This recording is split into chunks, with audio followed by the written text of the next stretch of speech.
Dans Jean chapitre 7, versets 37 à 39, le Seigneur nous dit: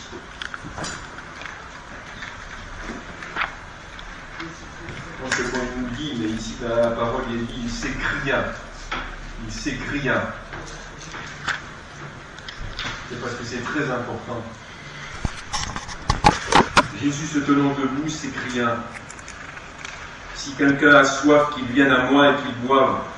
Celui qui croit en moi, des fleuves d'eau vive couleront de son sein, comme dit l'Écriture. Il dit cela de l'Esprit que devaient recevoir ceux qui croiraient en lui. Car le Saint-Esprit n'avait pas encore été donné, parce que Jésus n'avait pas encore été glorifié. Amen.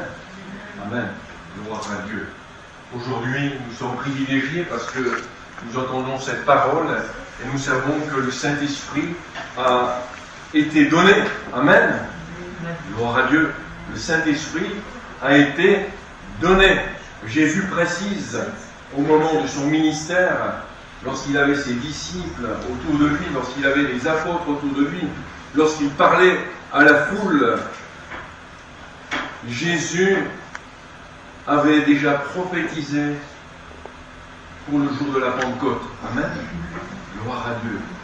Non seulement pour le jour de la Pentecôte, mais aussi pour tous les autres jours, car nous voyons tout au long des actes des apôtres que les disciples étaient remplis du Saint-Esprit, parce que leur cœur était ouvert au Saint-Esprit, parce que la parole de Dieu avait ouvert le cœur des disciples pour recevoir la promesse que Jésus avait donnée. Là, Jean rappelle cela, il la rappelle cette promesse, sachant que le Saint-Esprit lui a encore rappelé ce passage, l'évangile de Jean, dernier évangile à avoir été écrit, dernier évangile dans lequel Jean rapporte les paroles de la vie éternelle qui sont aujourd'hui aussi pour nous.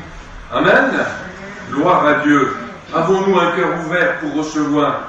Avons-nous un cœur ouvert pour recevoir le Saint-Esprit? Dieu veut le donner. Dieu a déjà tout fait parce qu'il a été glorifié. Il est ressuscité le troisième jour. Il est vivant à jamais. Amen. Amen. Gloire à Dieu. Que le Seigneur vous bénisse.